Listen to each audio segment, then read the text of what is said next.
welcome to the podcast, boys. Thank you for having me. Thanks, Holmes. Like I told you, I brought my agent along with me just to make sure I don't get indicted or say the wrong thing that could lead to any federal charges. I'm not worried about that. So we got Jay Turner here, Tyrez on the very left. Good to have you, boys. Thank you for having us, Ken. Jay Turner, I have been fucking impressed with your comedy, man.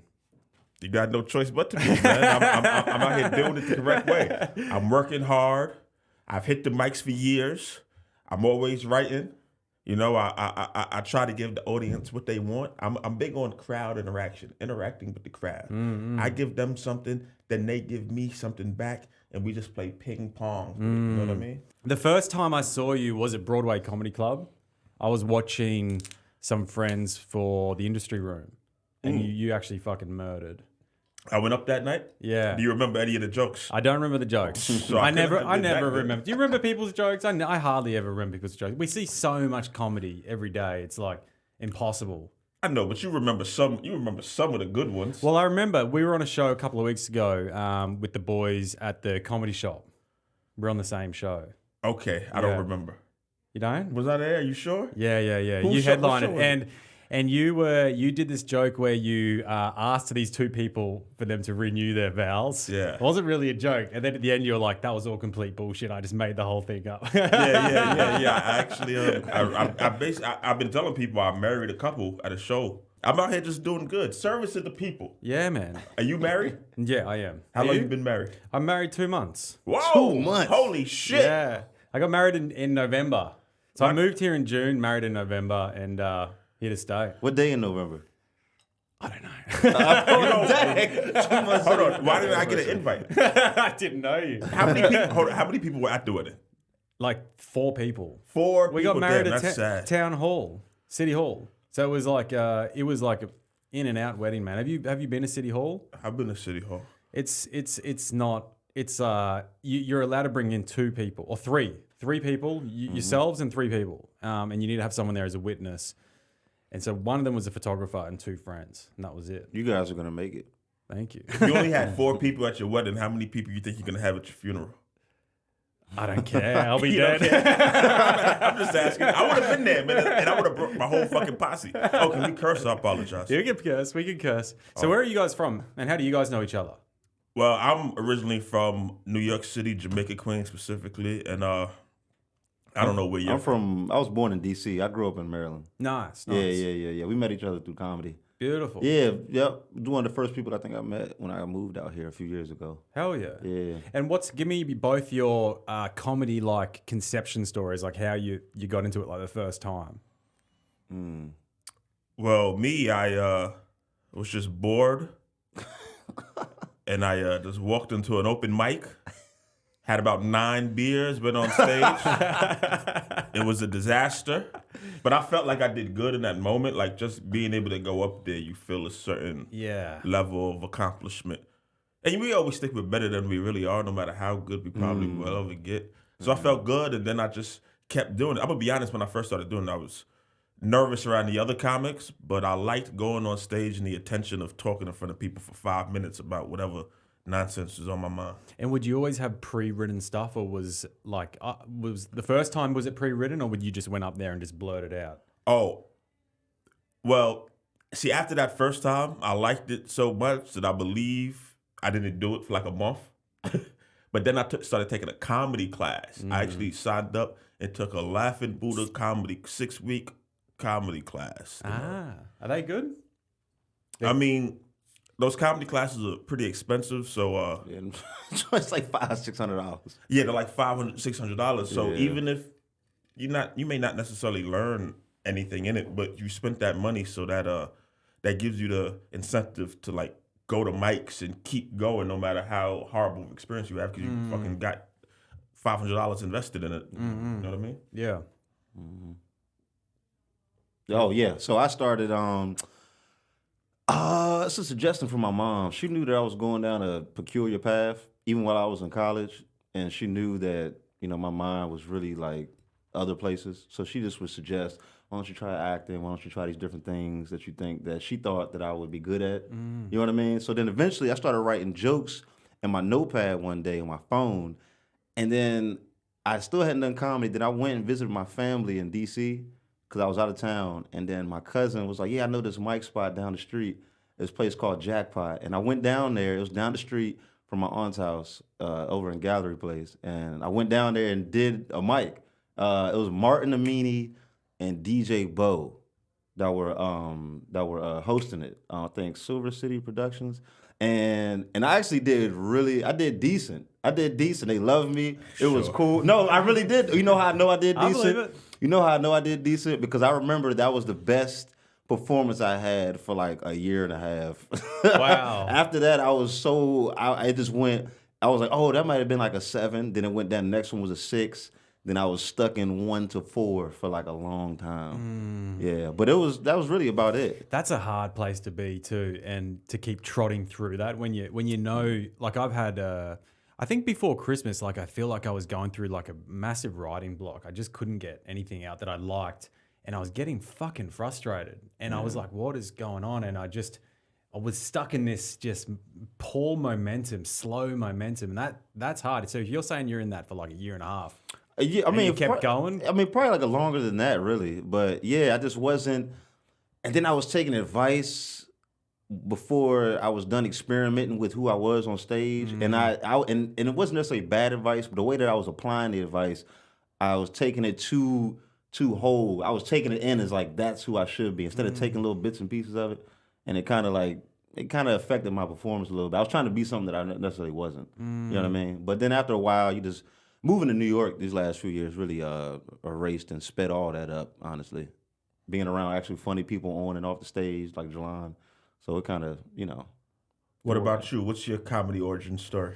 Well, I started in Australia. Okay. And I started with a course as well. I did a course, and then the first time was actually really good because I was prepared and I had guidance with my jokes. So I knew it was going to be... So both of you guys crushed your first time. They crushed my first time, and probably yeah. But then it was downhill from there. Then I did a bunch of open mics in Australia for a year, and then I didn't really do comedy again for several years. I went traveling and did a whole bunch of other stuff, and got back to it when I landed back in New York in June. To be fair, I do have a question. I think I did decent, but I also had that rookie boost where they introduced me saying that it was my first time. Dude. So I do believe that and then that encouragement, it's like steroids kind of. Yeah. You feel loose. They've already told you there's no pressure. You can do no wrong there. Yeah, they're rooting for you. Like, yeah, do your best. Dude, I still go up sometimes and I say, yo, this is my first time doing this. You do that. I still do that. I'm not even joking. And I tell them it's my birthday. I tell them it's my birthday and it's my first time doing this. That joke is hilarious. And they have to root for you once you say something like that. I'm going to do that at my shows. I always do that. Dude, there's been times people have come up to me after, been buying me drinks the whole night, all types of shit. Hell yeah. Hell yeah. It's happened hundreds of times. And it will continue to happen. Fake it till you make it. Some of the best comedy advice I ever heard, it wasn't for me though. I mean, it wasn't to me, but it was I think Patrice O'Neal said Tracy Morgan told them, don't be scared to go up there and say some shit that you know might not be funny. Just go up there and say the shit. Who gives a fuck? As long as you're trying to be funny, that's all that counts. Yeah. Does that make sense? It do, because then that's how you get to the funniest stuff. Instead of trying to be, because then that's like trying to be perfect all the time, you're not going to get the results that you want all the time. Yeah. You know, so that's good advice. So how much do you boys write and get the bits prepared and tight? Like how much preparation do you do before your bits? Do you guys do like prepare some stuff, then do it, or do you do some writing up on stage? Like what's your method to writing and getting your bits out? I mean, well, I've kind of been using the same jokes for the past 2.5 years just because they work. Nothing wrong with that, man. No, but and my brain is always looking for something new. It's just like subconsciously, I'm always kind of writing in my head, trying to think of a funny idea or just something that I could bring towards the stage later that night or whenever my next performance may be. No matter what I'm really doing. Like right now, if we say something funny here or I say something funny, oh, maybe I could use that later. You know what I mean? 100%. Maybe I can sneak it in later. But I try to write shit. I try to write stuff down every day. Yeah. But do you ever go up and just freeball it on stage? Like, I mean, I've seen you do it at a show, which that wedding was fucking blew my. If anyone, for those who weren't there, like, he went up to this couple and said, "Are you guys married?" They said yes. He goes, "Do you want to renew your vows right now? I'm a registered wedding." I'm an ordained minister. Yeah. I'm a registered ordained minister, which is true. Which is true. Are you actually? I am. You can do it online. Anybody can do it. Okay. It's nothing to it. And you had the crowd, man. And then at the end, you were like, "Dude, I just made all that up." Yeah, it felt good. It felt good. It felt good. I wish I would have stayed in contact with those people. I don't even remember their names. Oh, Yeah, that was sweet. yeah. I hope I made a good night for them. They probably still talk about that story. There's no way they don't. Whose show was that? I believe that was Maxim and Eric's show. Yeah, that's right. I'm Yeah. getting them on the podcast tomorrow. Oh, good. Yeah, yeah. Maxim is recently married too. Oh, really? Yeah, I mean, I'd let him tell you his story. Ah, Yeah. cool. Interesting. Yeah, they're crazy boys. Yeah, hell yeah. They're good boys. What about you? Do you ride on stage? Like, what do you? It's a combination of everything. Recently, though, most of the time, it's all conversational. Like, I talk to so many different people and strangers and just be talking to people, more strangers than I really should be talking to. And I'll be talking about anything. And then, and not taking the conversation too seriously, something funny will be said or like a perspective or, you know what I mean? And then it'll just go, or, yeah, that's really about it. I work a lot of stuff out on stage too. But that's really about it. It's just talking to people in real life about anything. And then usually the conversation is enjoyable, and I'll just say something that I just said, and then it gets bigger. Once I bring it to the stage, then it gets bigger. You know what I mean? Because then you start exaggerating or doing and saying anything. Yeah. So it's like just similar styles, really. Because that just feels so good to do that. I do sit down and write more than I did before though, just to because really fine tune a lot of stuff. So, but mainly just taken from day to day life. Now, were you guys growing up? Did you guys think? Like, did you guys have people tell you you're going to become comedians, you're funny, or were you like the class clowns? Like, what was your personality growing up? Does it match? Like, was there an inkling of who you were going to become when you were a kid?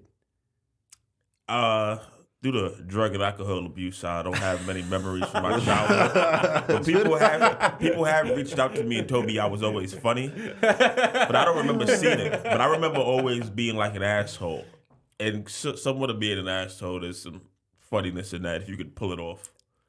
There's a thin line between I don't know, comedy, asshole, bully, victim. That's all things that make up a comedian. The comedian's the victim and the bully. Yeah. So I guess that's what I guess. That is perfect. People told me I was funny growing up, but I don't remember really being funny. Did you have a bit of a alcoholic and drug? No, all that developed Past? in my 20s. Yeah, Yeah. Me too, man. I'm Don't actually you worry. drunk and high right now. Can you tell? Oh, man. His agent does not approve. Same thing. Well, no, not the same thing. I don't know why I said that. I mean, all my friends were funny. We were all funny, and we all kind of, like, back to the bully thing, we all bullied each other. Yeah. I was talking to my friend today about that. We stole from each other. We fought each other. One of my friends got ran over by another friend. What? I got dropped from a window by another friend. One of the other friends once tried to shank me over a basketball game. Like, we This had... stuff doesn't sound funny. But it was so crazy, but how we all it all reached the limits of like, all right, we're not good for each other. But then it would come back down to good times and the memories and having each other's back. But we were all just funny. I was probably one of the because I got the least amount of girls in the group, I was definitely the funniest in the group. I would say. I think that that has something to do with something. Why did you get the least amount of girls? I didn't know what the heck was going on. Some people just know what's happening socially. I didn't know what was happening. I was just la la la la la. Couldn't even tell when someone liked me. I didn't know what I was doing. Yeah, you just couldn't pick up on the cues. Yeah, I was too busy trying to make a joke out of everything. It's funny though. A lot of the guys that I know that were like that in their like early 20s and teens end up just slain later on in life. I don't know if that comes down. Well, It is. You still got a bright future. Yeah, man. There's hope for you yet. Oh, man. Dude, you're gonna be killing it in your 50s. I can't wait. You're a real late bloomer. Oh my goodness. I got no comment. Don't worry, it'll happen, man. Thanks, It's gonna man. happen for you. Thanks, one day. man. About I watch a lot of Andrew Tate videos, so I'm hoping that I don't know much about Andrew Tate, but I heard he made $61 million on the internet. I heard he made his money from porn or like prostitution. Do you guys know anything about I this? I heard it was legally. I heard the legal troubles came from the word them saying prostitution and trafficking. Yeah. But as far as like the stuff that's not like the way that he describes it, he was talking about how basically like webcams. That's right. Right, through webcams. But it would be a bunch of dudes doing the actual it would be a bunch chat. of dudes. He used to talk, and then the way that he would talk about the dudes was like, dang, some of us really are stupid. You know what I mean? Because he'd be like, yeah, I love you too, emoji, sending this to dudes who are just paying their money for that brief moment of attention. And I'm just like, wow, that sounds like, Sounds like me. you know what I'm saying, Sounds dog? like me. God damn, I can't wait till I'm in my 50s. Oh my gosh, dog. We are some suckers. I didn't realize how easily suckers men were. Like me, all of us were. Till we get older, we just so easily like brought into this fantasy world of this is what's really happening, but no, it's not. Bro, you ever fallen in love with a stripper? No, but I fell in love with a girl who didn't even like me. Have you? Yeah, quick. I used to work in the mines. And so we'd work away for 4 weeks, but we'd get like one night off in that month. Okay. And that night we would all go into town, like catch the ferry into town. I worked on like an island, a remote island. And in this town there was like 10 strip clubs. What year is this? This is like 10 years ago. It sounds like 62. Remember, this is Australia. Oh, yes. And man, these girls, they give you the right attention, they tell you the right things, man.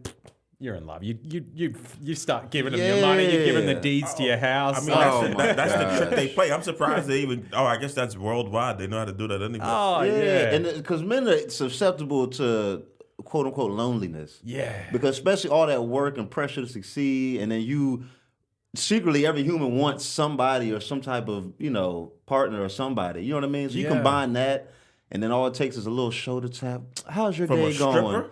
I'm just saying it can happen to anybody. Yeah, totally. You know what? That's what Hooters is based on. The strippers. You see what I'm saying? Australian strippers though, they sound crazy. Oh, they're crazy. You ever get any venereal diseases from messing around with all these strippers? Never. I never fucked a stripper. You never fucked, but you fell in love with one? Oh, I'm talking like a short fast. It was all over by the end of the night. But yeah, I can see how when drunk. Yeah, when you're drunk and you're in the possibility. you guys when you're being at a bar, you meet a girl and you're like, it's on. Like you can feel the energy. Like you can have that hard lust, and you're like, this is it. I'm done. I found the one forever. And then the next day you wake up, you're like, what the fuck was I thinking? One time I went to a strip club by myself.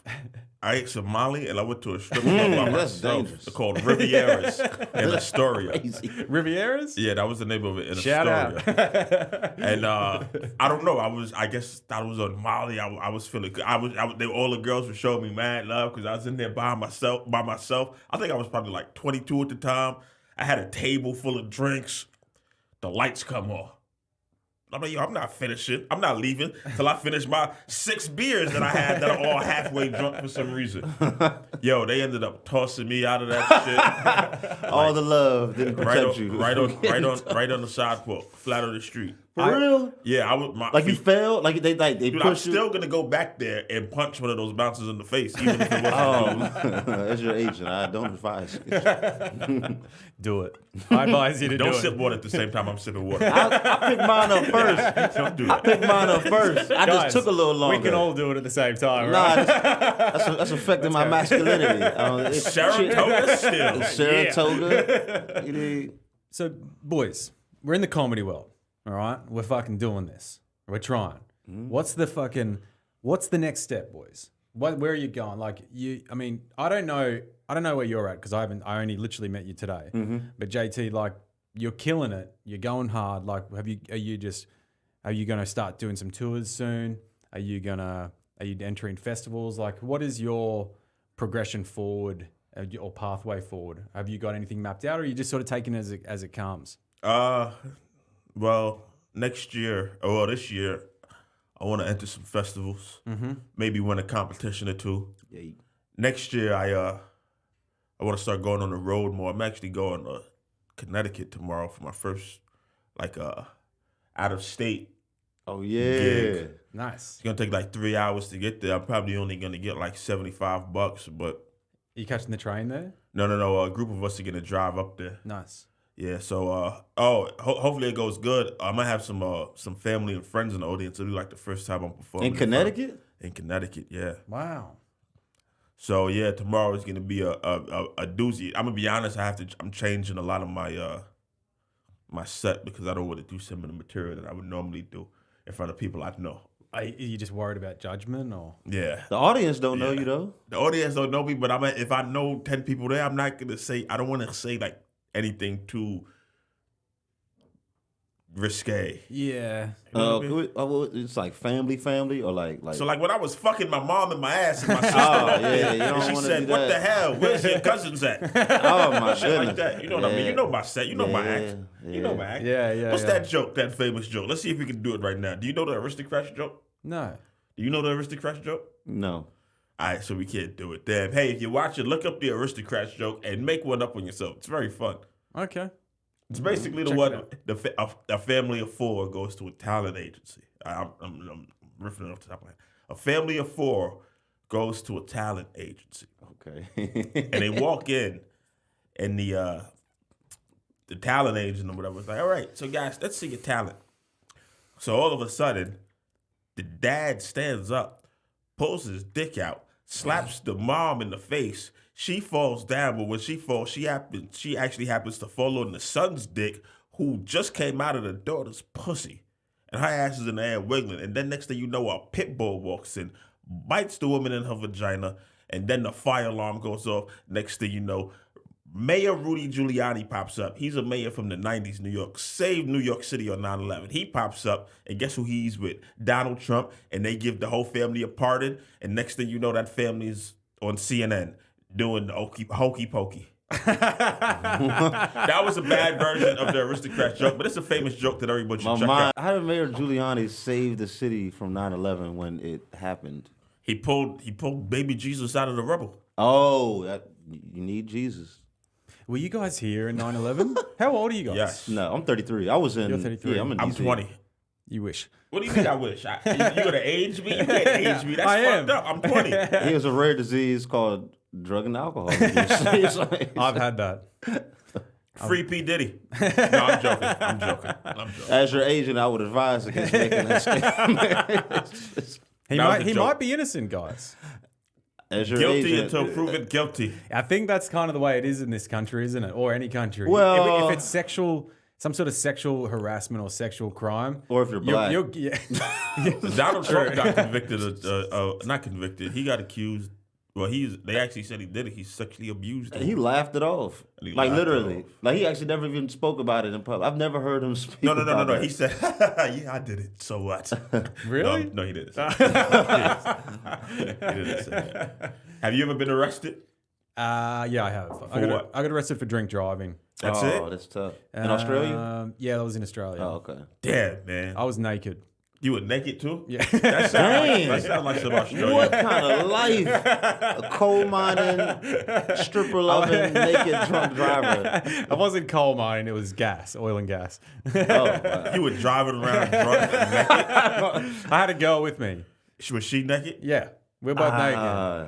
We just shagged. I just flown back in. I was in the mines at that point as well, and I'd flown back in, and then we'd gone out for dinner, and then I was like, all right, I can't wait till we get home. It's been a month. Like, let's just pull into a little side street. So we did it in the side can't street wait. It's in been the a back month. of my Land Rover, and then her house was only like 10 minutes away. So I was like 23 years old. I was like, let's drive home naked. This is a good idea. Let's drive home naked. Yeah, that's And then probably thrilling to her. I got picked up from that point to her house by the cops. Being naked is a thing out there. Like they make a big deal. No, of it. no, Yeah, it seems that like every really- relationship. that's Yeah. not a thing. Yeah, it doesn't seem like it should be a thing. have you guys been? Hell no. To Australia? No, not yet. You gotta What part? go, man. What part? I'm from Brisbane, Okay. Queensland. Yeah. Okay. Hell yeah. What part? How many parts do you know? I know Perth. I know Sydney. I know that place, and I know the Outback. Sorry Yeah, for doubting back. you. I didn't mean to The doubt Outback. you. I know the Aborigine. Yeah. I know. I know. What else? I know kangaroos.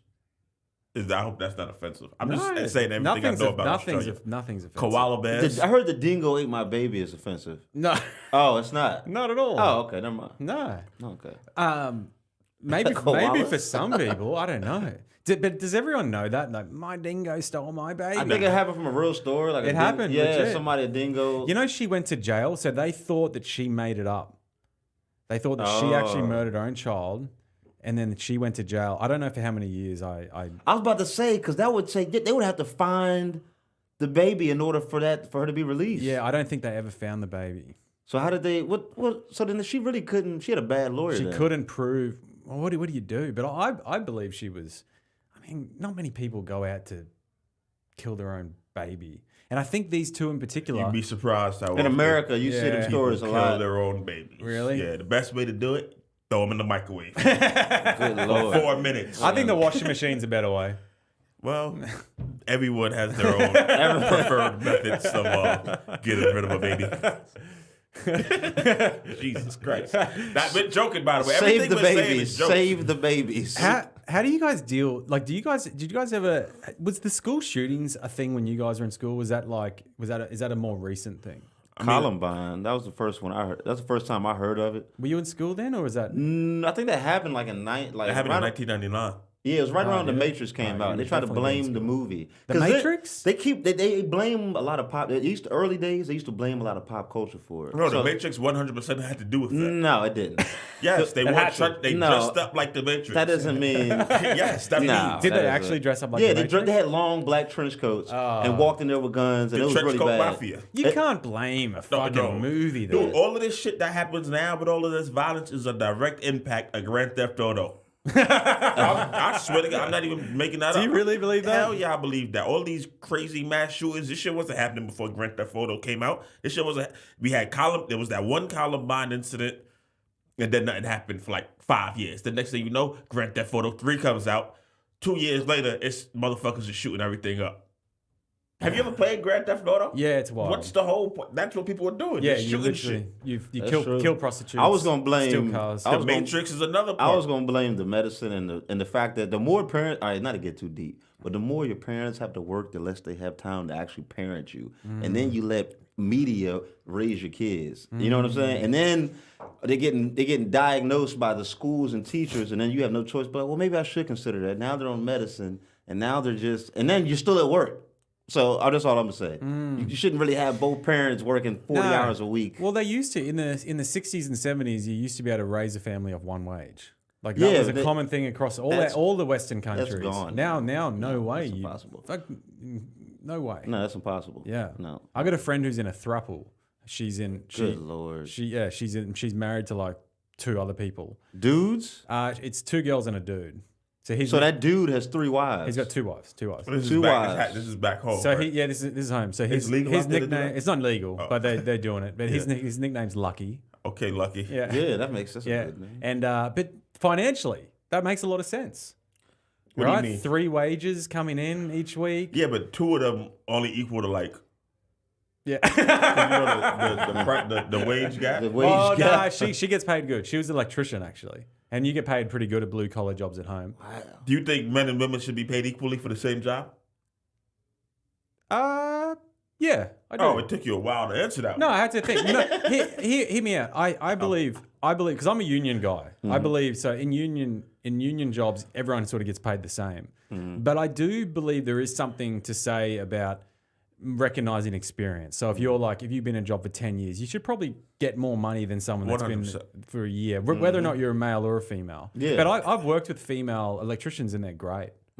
The job I work at now is a union job, and they have this area called the bulk section, where that's just heavy shit. There's nothing but heavy shit over there. Yep, and it's all And now dudes. I'm the asshole when I say, "Hey, why you sending me over there? Send that girl with less seniority that just started working here to go lift up that heavy shit. Since everything's equal, Yeah. I'm the asshole when I say that. That's fair. It is fair. I mean, Most jobs, dudes always taking. I remember working at Dunkin' Donuts. I was always the one taking out the trash. I never complained or cared. Yeah. But that's just more duties. If a crazy person were to come in there, they're probably gonna. If I'm the only dude working, they're gonna look at me. Gotta Yeah. do you better shit. do something. Yeah. What are you gonna Yeah. do? You And if I better don't defend do us. nothing, now they just hate me and they don't. Now you a bitch. Yeah. I have no respect. You know what I'm saying? It's like it is what it is. Yeah, But, I worked at McDonald's. That was my little like high school job, and it was always like the boys out the back cooking, flipping the burgers, and always the girls at the front counter. Now, is that fair? I don't think so. I don't think that is fair. Are you? I think the women should have the lightest duty job. I think women should be able to stay home if they want and still get paid. I'm reversing my whole stance on this because I'm for women. 100%. That would actually be a good program. for If you have president. kids, if you're a woman and you have kids, you should be able to get something for staying home. I agree. Get something like You what? do. You do I it. don't You do know. in Australia. You get you'll get 6 months of half pay, of like half. So you'd probably be like on you'd probably take home like $800 a week for 6 months. They have to fight. A lot of situations of people depending on their jobs, they have to fight for maternity leave here. Yeah, or it's they tough. or they try their best to get you back as soon as possible. Yeah. Passive aggressively threaten your position or future promotions. It's kind of weird. Well, all my nieces and nephews at home, they're all in childcare after like 4 months. They're back in daycare, and the parent, my sister's back at work. Tell them about what just happened to you. Oh, about my job? Yeah, he just got fired. Actually, I quit. I quit my job. Sure, he quit. I did quit my job. I was forced to quit, but I quit. Forced to quit. Yeah, that's what it apparently. In certain cultures, I'll keep hearing this that they make it so uncomfortable for you in the workplace that you have no choice but to quit. Of course. So I was working at this. I'm gonna try to be vague because I have no malice, and I don't want anybody to suffer for what I'm about to say. Oh, he used to work for Nike too. That's the name of the company. yeah, I did. They There you go. they Talk shit about Nike. Tell them what they did. Tell the story. Nike. Yeah. Oh well, they didn't have any black sweatshop workers, so I felt really, I'm just kidding. But no, really, I'm joking. Now, so look, I'm at this job, been there for like 3 years. Randomly, boss says, I get a complaint. He says, he told me to meet him at this diner. Okay, I meet him there like on a Monday afternoon, 12 o'clock. Not during work hours. It was right before I'm about to go to work, so like an hour before I'm supposed to be at work. So you're not on the clock.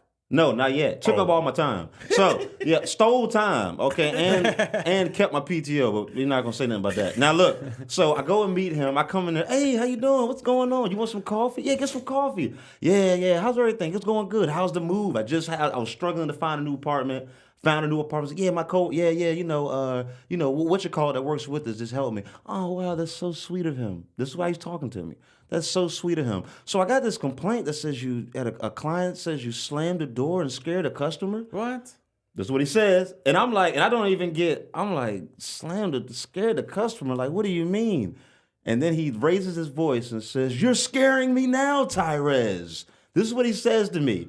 Then he starts talking about the race. I didn't even get mad. You remember like the Office, Jim's face? I looked off into like an invisible camera, like that's when I knew it was all over. I was like, I'm gonna have to leave here. No matter what his decision is, I'm gonna have to leave here. Spent the next 35, 45 minutes telling him I really want to work here. Well, I don't think you even like here. Let's just admit it. You're playing the race card. I'm a minority too. This is a short Asian man. He is a minority. Yes. Don't disrespect his minority status. Wouldn't you want to do that? Why else would he say that? There's no way he would say that just for, no relevance at all. I get it. So anyways, he said, well, I'm going to need some time to think. He never even showed me the email that he got. Okay. And this is a place that I knew everyone worked at. It's a bar down the street that I just walked into the other day. Hey, where you been at? Crazy. We're crazy. suing. Yeah. Crazy. Anyways, yeah, so that's actually the title of my special coming out later this year is You're Scaring Me. Nice. Yeah, it's going to be great. Yes. All right. Yeah, so yes, and I had to quit basically. Never quit because you can't collect unemployment. I didn't know what I was doing. I don't know nothing. So if you get fired, you get unemployment in this. You in this can city. if you quit, they will not. Unless give you quit unemployment. under a duress. Okay. So, which Shane Lawler told me about that. If you quit under duress in certain situations. So what's that like? Like if the work environment is getting. I quit. If you know you're on your way out, you're on your way out, that's when you find the nearest flight of stairs. Mm-hmm. You walk up them and then you just tumble down them. They can't fire you if you got hurt on the job. That's interesting.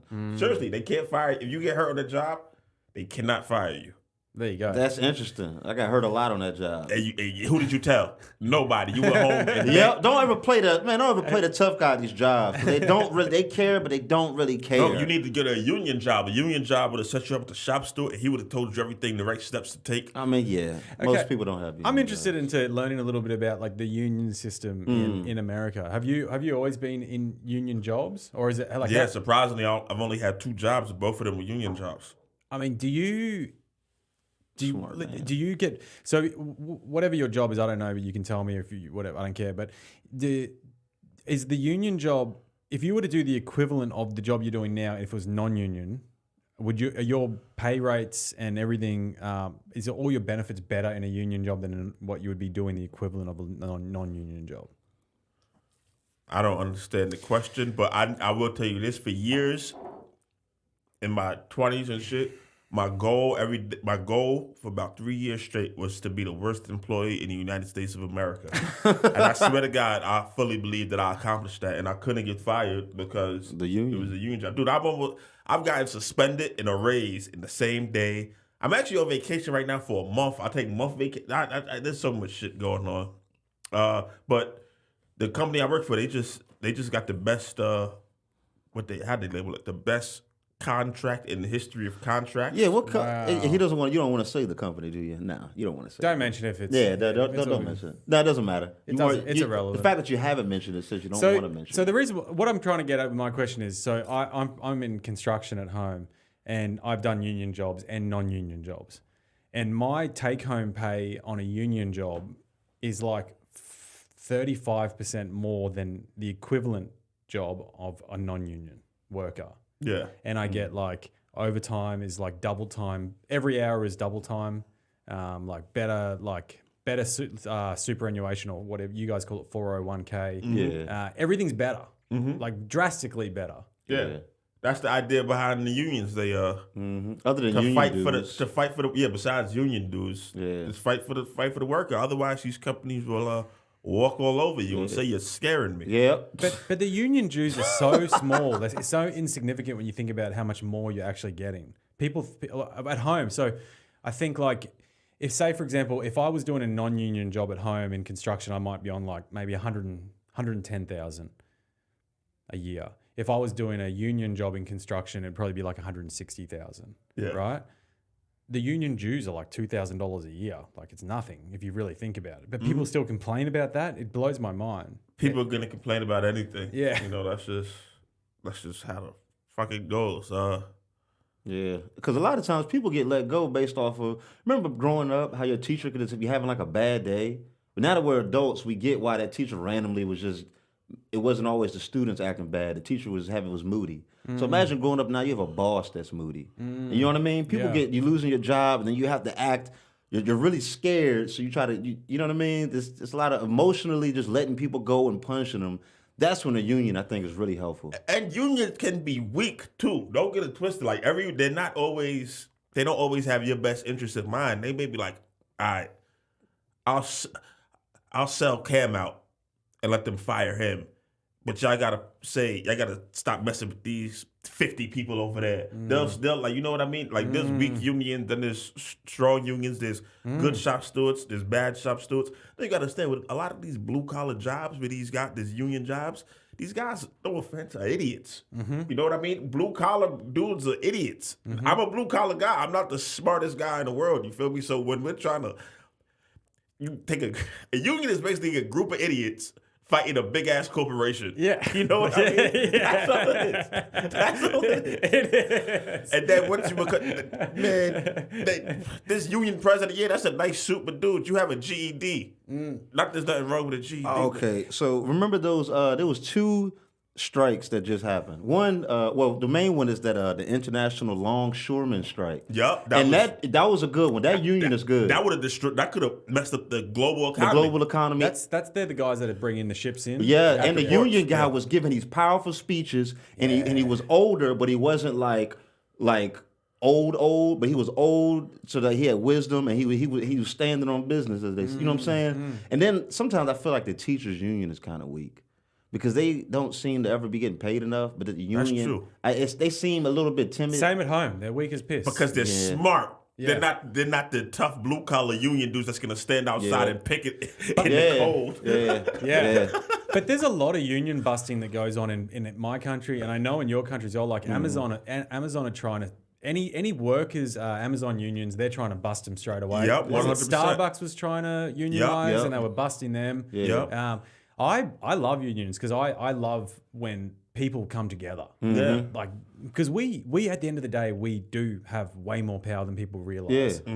But we have it when we're together. We don't have it if we're squabbling amongst each other. And that's where they start bribing people. They do it in. That's how they dismantle a lot of revolutionary organizations. They start bribing people. Hey man, look, don't even worry. I can take care of you and your family.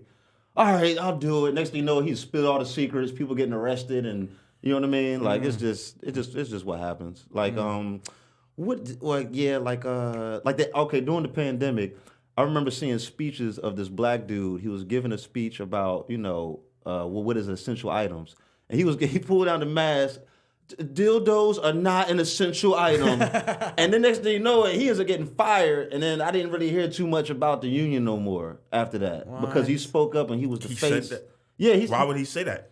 Because he was being truthful. Like you Dildos. I don't use dildos, but I could imagine dildos being essential for some people. I agree. Like a dude without a penis. That's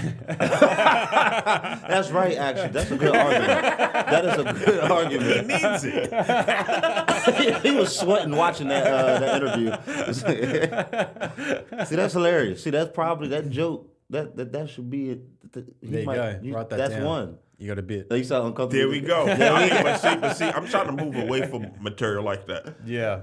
That's good though. That's kind of smart. I want to be family friendly. You know what I mean? I'm trying to be in my family. All that other stuff I said earlier. Oh, that's the aristocrat. This is the new him now. Is the new me now. From right now. No profanity. Yeah. This is the resurrection. The resurrection. Jay Turner. Hell yeah. Hell yeah. How long have you been here? Since June. I got here in you June. said that earlier. Yeah. June. So it's pretty quick. But I'm starting to get my way around. Yeah. I love it here. This city is unbelievable. Yes, it is. If you want to do comedy, I mean, I've made so many friends. I've met so many awesome people. I'm doing what I love. I'm now doing this podcast, which is awesome, and I'm meeting amazing people. It's just, I feel like my life is going in the direction that I've been wanting it to for such a long time. And Got married. It's fucking awesome. Hell yeah. You know? That's good to hear. Yeah, I like the city. I feel like people don't understand it until you live here, but there's like a special spirit in the city. Yeah. And it's that feeling that anything is possible. And you see it around you all the time, like people going after something. And you can say, like, I want to be a professional comedian, I want to have a Netflix special, and no one's going to say boo. Like, no one's going to be like, nah, you can't do It's that. like, oh, well, you're in the right place. Yeah, exactly. That's what you'll hear. You're in the right place. Other places, it's not like that in the world. No, it seems they'll start telling you need to move. Yeah, or it's like have you heard of tall poppy syndrome? Like when you're getting success, people try and shoot you down. Yeah, you're kind of scaring them a little bit. Exactly. Yeah. But here it's not like that. Everyone's trying to go for it, and it's great. Yeah. Craziest New York experience since you've been here, or things you've seen. Look, the most disturbing stuff I see Disturbing. That's like is the homeless on the trains. I hate that. You hate the homeless? I don't hate the homeless. Oh, sorry. I hate. Okay, so for example, this has happened several times. I catching the train late at night, and I'm like one of the only people in the carriage, and there's like a dude walking through the train, and doesn't have any clothes on. And he's like, oh, he's like you when you was driving. You should respect that. You should I'm in there, buddy. I just had a car. Yeah, but I'm like, you can't go anywhere. Hold on. It's kind of scary, man. You see dudes walk through the door, because there's like on the New York City subway train, there's doors that you can get from car to car. So you see the dude bust through that naked, like near naked, like in rags, where his rags. junk is coming out, no shoes on, dude. I saw fucked up feet. I saw a guy the other day. Yeah. The other guy, he was wearing a suit, and so I don't know if he was all right. He's wearing a suit in the middle of the train and peak hour. He drops his pants down to his ankles, underwear, slacks, everything. Grabs fucking paper and starts wiping his ass, I've seen some stuff like and then that. throws it under the. I'm like, that sort of stuff blows my mind. Yep. crazy stuff. That's like the crazy stuff, but like there's crazy shit every day. That's crazy you say that because I remember one time I was on the subway platform and I saw a dude taking a shit. But I was the dude taking the shit. But the dude didn't even offer me any toilet paper, man. What the hell? You ever shit outside before? Oh, yeah, of course you have. Fuck yes. You ever shit outside before? I got locked out my house one time, and I did. And my family actually found out about it. I was like, we had like a deck in the backyard. I had no choice. I wasn't comfortable asking. I had no choice. I was too afraid to ask the neighbors because we were like the first black family. I don't know if that had anything to do with it.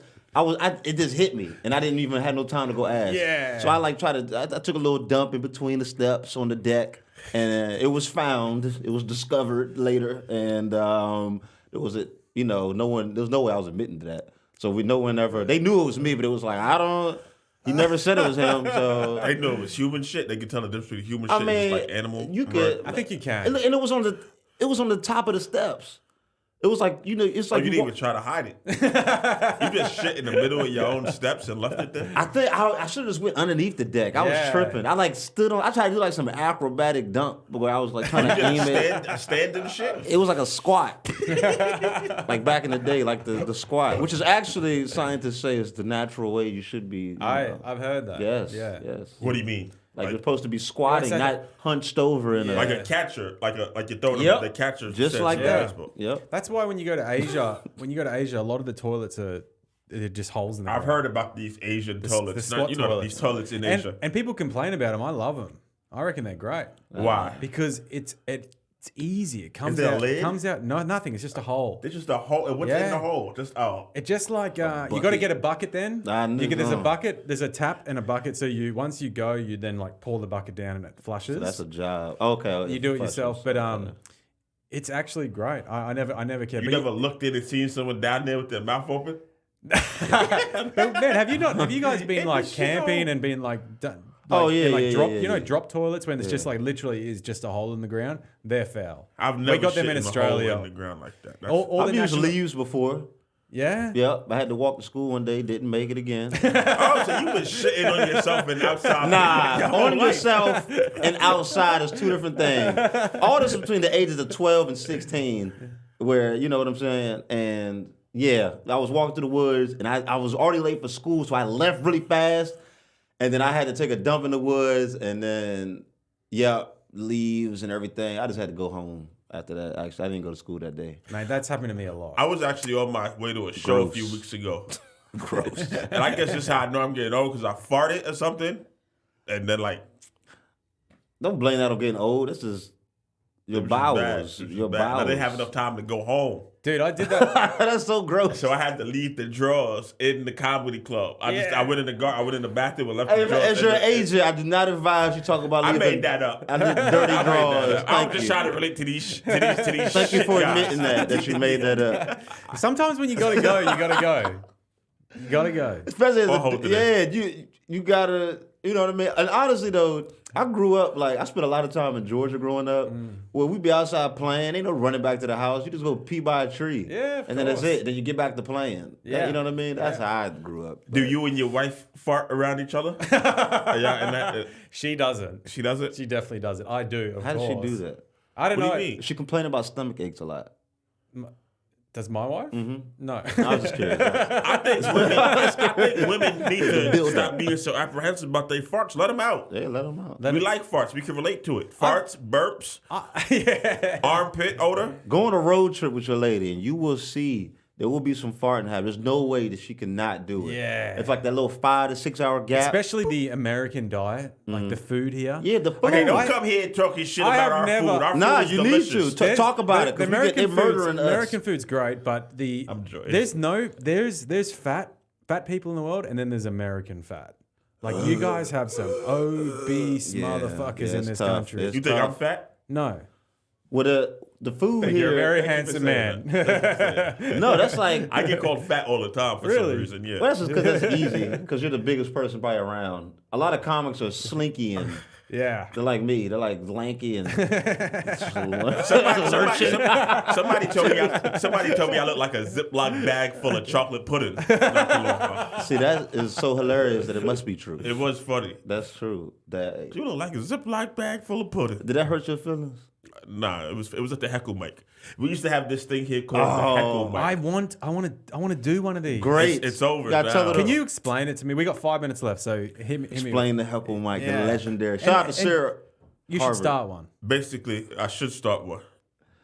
Basically, like it'll be like maybe it was a mic, so it'd be like a room full of comics, say maybe 30 comics, and then we just go up there one by one and we'd all just talk shit about who's ever on stage and say some of the most vicious, foulest shit. People have cried. Wow. I broke a dude's arm there one Oh night. yeah! What? On a Halloween night, he's wearing a nun costume. The other dude he's wearing a nun costume. The other dude, Matt, is wearing he's wearing a karate Karate gi. Kid outfit. Yep. What? Yeah. And he broke the karate guy's arm in the Yeah. nun outfit. The visuals I didn't even see it. Why? We were having at the heckle mic. I used to constantly call out people to arm wrestle. Yeah, matches. for no reason. Ah. Yeah. So I used to call people out a bunch. Let's arm wrestle, and this was one guy And did he snap at arm wrestling? I broke his arm wrestling. broke it. Oh, dude, broke it. they're vicious when you see those videos It of looked people crazy. Oh, I have the video. It Oh, looked I don't crazy. see. I don't I see. never wanted to watch it. Every time you try to bring Nah. that up, I had it a few years ago. I've been living off the glory of that for years. Probably, I'm gonna be honest, that the arm breaking and the marriage, my top 2 moments so far on stage. yeah, that arm breaking, that's like rare. You can't even make that happen again. No. But I don't want to see that. That's devastating. Yeah. That marriage thing was fucking brilliant, by the way. Have you got a video of that? I do have a video of that. Dude, I didn't even get my video that time. The camera up there. camera ran out of battery, Oh, so the my camera set ran out got of battery. fucked. Damn. And I You had a get good 'em set next too. time. Next time. Next time. We'll get them next time. Yeah, but the heckle mic, we gotta bring that joint back, man. Also, do you guys do comedy in like black clubs? Because I've heard they're really fun to perform in. Like if you go up to like Harlem and stuff. But Yeah. I don't know any. I've never Harlem done comedy it. clubs. If you guys ever know any or go any, please Yeah. let me know. All right, That'd be yeah, so bet for fun. sure. Actually, that's Harlem really Nights on Monday. yeah, that's really what I'm like kind of excited about because it's like it takes a lot of like you gotta being in this one group and then you go up there and you start performing in front of another group. You kind of like explode a little bit, especially if it's a group that you haven't been performing in front Yeah. of. You know what I mean? Bro, Yeah. let's be honest. The opposite, the other races do better. I'm not. The pressure's on. The pressure's on. Nah, look at it. But Some of those black people are tough. Oh, I bet. yeah, That's why I want to do it. But But I black bet people, they done spent their money. Steve Harvey said they spent their money. They got babysitters. And they gonna let you know Yeah. right there what yeah, they think. yeah. You start doing bad, you're gonna hear a bunch of in the audience loud. Or you fucking suck. Yeah. You might hear that. I've seen it. Okay, you guys have to take me to one. Yeah. Please. 100%. We gotta go to Monday night, Harlem Nights. 100%. All right, JT, Cam, give me your socials. It's been a pleasure. you can find me everywhere at JTurner3000. JTURNER 3000. 3,000. Mm-hmm. We're gonna post all these up on the Instagram as well. Tyrez, what's your socials? You can find me everywhere at Tyrez4Prez. Tyrez, the number 4, and Prez, Prez. Boys, it's been a pleasure. God bless. Absolute pleasure. Let's do this again very soon. Definitely, 100%. All right, guys. See you on the next one. Hey guys, thanks for listening to this episode of Going After It with Cam Bird. Produced by Cam Bird, co-produced by Ryan Rizzuti. Music by Brian Rigby. If you've enjoyed this episode, please like and subscribe, and remember to hit that notification bell. And if you can, get after it.